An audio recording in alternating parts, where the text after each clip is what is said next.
Hello, all. I'm sorry, I'm trying my best with this opening theme. I'm really not sure about it. So, tomorrow is Palm Sunday, and thus begins the holiest week of the year. We celebrate Jesus' entrance into Jerusalem, which quickly takes a turn for the worse, a turn that has been plotted and festering for some time by this point in Jesus' 3 year ministry. And normally we would pray together at every moment of this week, every moment of the drama as it plays out. Palm Sunday, Holy Thursday, and the Mass of the Lord's Supper, washing the feet.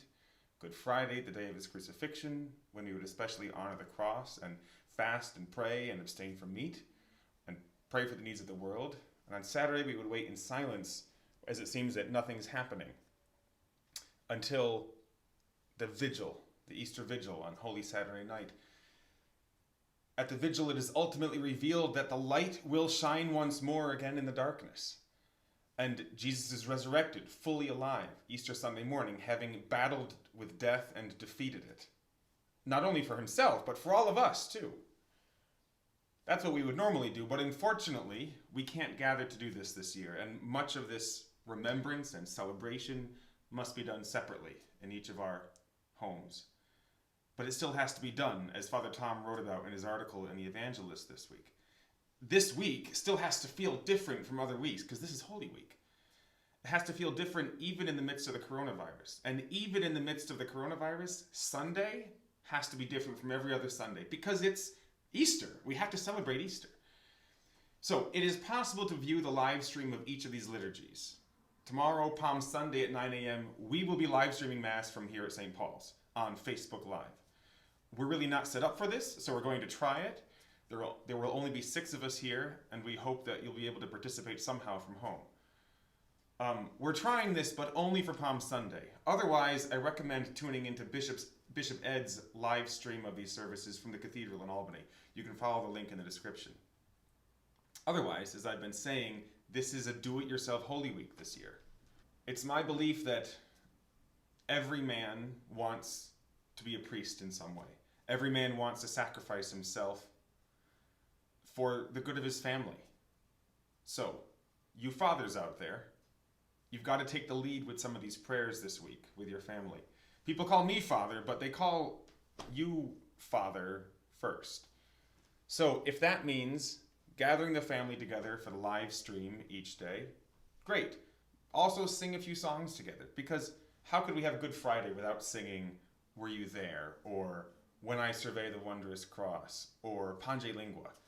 Or how could we have Easter Sunday without singing Jesus Christ is Risen Today? Or At the Lamb's High Feast We Sing? These are songs I look forward to every year. It would be like having the 4th of July without singing America the Beautiful, or the Battle Hymn of the Republic, or the Star Spangled Banner. But I have another alternative also. The Liturgy of the Hours, the Divine Office, or the Breviary, is the prayer of the Church that happens every day, every few hours. It happens in the morning, and at various points throughout the workday, in the evening, and at night before bed. So all deacons and priests and bishops and all religious sisters and brothers have promised to pray this. And so many people think of it as, oh, it's the way monasteries pray. But that's not the truth. Anyone and everyone can. All you need is the book. Or nowadays, one of the free apps. It is a do-it-yourself prayer. No altar is needed, no vestments, don't even need rosary beads. And it's also the official, again, Divine Office official, it's the official alternative to the services of Holy Week. If you can't go to the Holy Week services, this is what at least religious sisters and brothers and priests and deacons are expected to do.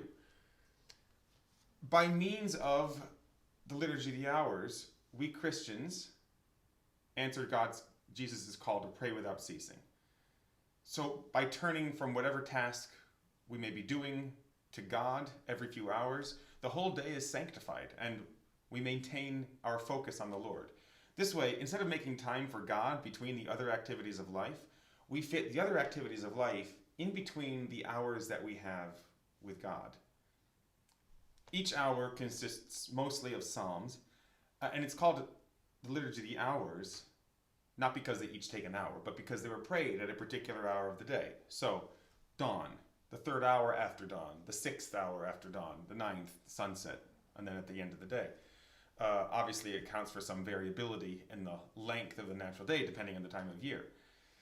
But as this was the system of prayer that even Jesus and the first Jewish Christians prayed, we also continue this practice with some Christian tweaks that have accumulated over the millennia of the church's history. The Liturgy of the Hours forms a whole in the church's prayer with the Liturgy of the Word and the Liturgy of the Eucharist. So Mass, celebrated each day. In fact, the church holds that these prayers are a way of extending the prayer that the Mass is to the different hours of the day. Something quite important when we can't participate in Mass daily right now. It also affects in us a rhythm. There's a cycle to the prayer of the church throughout the whole year, actually, not just through the day. The liturgical seasons, the months, the weeks. It allows our routines, our growth, our very souls to be steeped in the scriptures and in the mysteries of salvation. The Liturgy of the Hours keeps us rooted in that rhythm and in that cycle. Seminarians studying to be priests often joke that seminary has to be 6 years long so that they have enough time to learn how this 4-volume set of books works with all these ribbons. To be sure, it's a bit complex to be using the books. However, with the apps nowadays and with the websites, the parts are all put in order. You don't have to flip ribbons and go back and forth and memorize different texts. This is what the one app looks like. This is iBreviary, and it's available on most any phone, Apple Store, Google Play. The iBreviary app is definitely the better option for those who have a mobile device. eBreviary.com is better for everybody else, especially if you want to print them out. As easy as these tools are to use, it still takes some formation to learn how to really pray them. There is a certain rhythm to the prayer, an antiphonal back and forth structure within the group praying, as well as several nuances and options that depend upon the group itself. Now, the app is free, and I'm going to print some copies and leave in the church off of eBreviary for people to take home and use. But to really help people do this, my friend Father Jay Atherton, who's pastor over in the center of the Catskills, and I are providing an opportunity to receive some guidance on praying the Liturgy of the Hours with any of these resources. Each evening, starting today, Saturday, April 4th, at 7 p.m. Through this Wednesday, we will be praying evening prayer from the Liturgy of the Hours together on Zoom.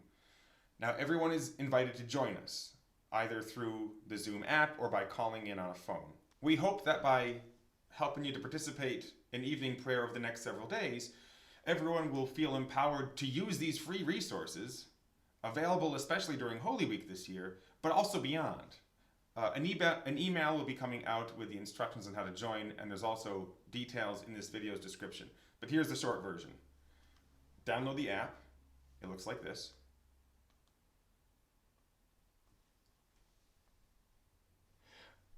Or go to the eBreviary website, which looks like this. Also download Zoom and use the meeting ID code 219-283-603.